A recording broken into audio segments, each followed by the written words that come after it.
नमस्कार दोस्तों, उम्मीद है आप सब बहुत अच्छे होंगे। और आज मैं आपसे एक ऐसे विषय के बारे में बात करने आया हूं जो हम सबकी जिंदगी से जुड़ा हुआ है, खासकर हमारी माताओं बहनों के लिए। मैं बात कर रहा हूं जन्म प्रमाण पत्र की। जी हाँ दोस्तों, अब आप लोग सोच रहे हो कि जन्म प्रमाण पत्र तो हमेशा से ही जरूरी रहा है, तो आप स्पेशल इसमें क्या रहा है। लेकिन दोस्तों, आज मैं आपको कुछ ऐसी कमाल की जानकारी देने वाला हूं जिसके बाद जन्म प्रमाण पत्र बनवाना आपके लिए सिर्फ जरूरी नहीं बल्कि बहुत ही आसान और सुविधाजनक हो जाएगा, खासकर उन सभी माताओं के लिए जो हाल ही में मां बनी या फिर मां बनने वाली हैं। याद करिए, पहले जन्म प्रमाण पत्र बनवाने के लिए कितनी भागदौड़ करनी पड़ती थी। अस्पताल में बच्चे का जन्म हुआ, फिर वहां से डिस्चार्ज हुए, संबंधित सरकारी दफ्तर था उसके चक्कर लगाओ, कोई भी कागज कम पड़ गया, समय और ऊर्जा दोनों की बर्बादी होती थी। और ये सब उस समय जब परिवार में एक नया मेहमान आया है, और सच कहूं तो ये सब सोचकर ही मन में एक बोझ सा आ जाता है। लेकिन दोस्तों, अब ये सब बीते दिनों की बात होने वाली है। सरकार ने हमारी सुविधा के लिए एक बहुत ही शानदार कदम उठाया है। अब जन्म प्रमाण पत्र बनवाने की प्रक्रिया को और सरल बना दिया है कि आपको बेवजह भागदौड़ करने की जरूरत नहीं पड़ेगी।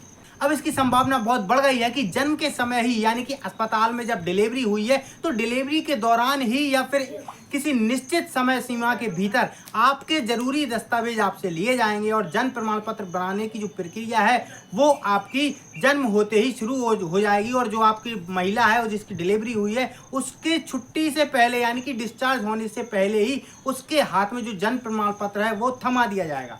अब आप सोच रहे होंगे कि ये होगा कैसे, तो दोस्तों मैं आपको बता देता हूं।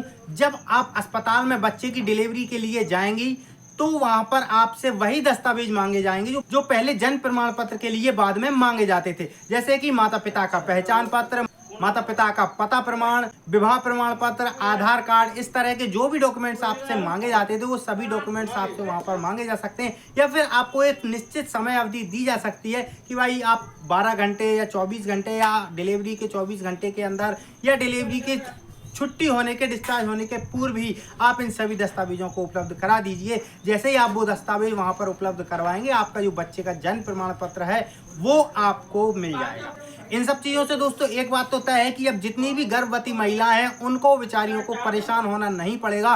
डिलीवरी के बाद भी उन्हें ज़्यादा टेंशन लेने की जरूरत नहीं है, क्योंकि उनकी जो जन्म प्रमाण पत्र की टेंशन थी वो अब सरकार ने कर दी है खत्म। तनाव भी अब कम होगा, आपको ज़्यादा भागदौड़ करनी नहीं पड़ेगी। आप अपने घर की जो खुशियाँ वो आसानी से मना पाएंगी। आपको जन्म प्रमाण पत्र के लिए अब डिस्चार्ज होने के बाद कहीं पर भी भटकने की जरूरत नहीं है। तो अब कुल मिलाकर सवाल ये है कि अब आपको करना क्या है। आपको कुछ भी नहीं करना, क्योंकि आप डिलीवरी के पूर्व ही महिला का जो टीकाकरण है वो करवाती हैं आंगनवाड़ी जाकर। वहां पर भी आपको बता दिया जाएगा आंगनवाड़ी में ही कि आपको डिलीवरी कराने जब अस्पताल जाना है तो वहां पर कौन कौन से डॉक्यूमेंट साथ में लेकर जाना है। मतलब अब आपको डॉक्यूमेंट साथ में ले जाने के लिए ही बता दिया जाएगा आंगनवाड़ी के माध्यम से पूर्व में ही। तो इस तरह से दोस्तों, जब आप अपने सभी डॉक्यूमेंट खुद से लेकर जाएंगे हॉस्पिटल तो वहां पर आपको और भी जल्दी जो है जन्म प्रमाण पत्र प्राप्त हो जाए। तो उम्मीद है दोस्तों ये वीडियो आपको काफी नॉलेजफुल रही होगी। अगर वीडियो पसंद आए प्लीज वीडियो को लाइक करिए। अगर आप इस चैनल पर नए हैं तो चैनल को सब्सक्राइब कर लीजिए और पास वाली घंटी के बेल आइकन को प्रेस करके ऑल पर क्लिक कर दीजिए, जिससे कि आने वाली वीडियो की नोटिफिकेशन आप तक आती रहे। तो आज की इस वीडियो में बस इतना ही, मिलते हैं अगली वीडियो में, तब तक के लिए थैंक यू सो मच, धन्यवाद।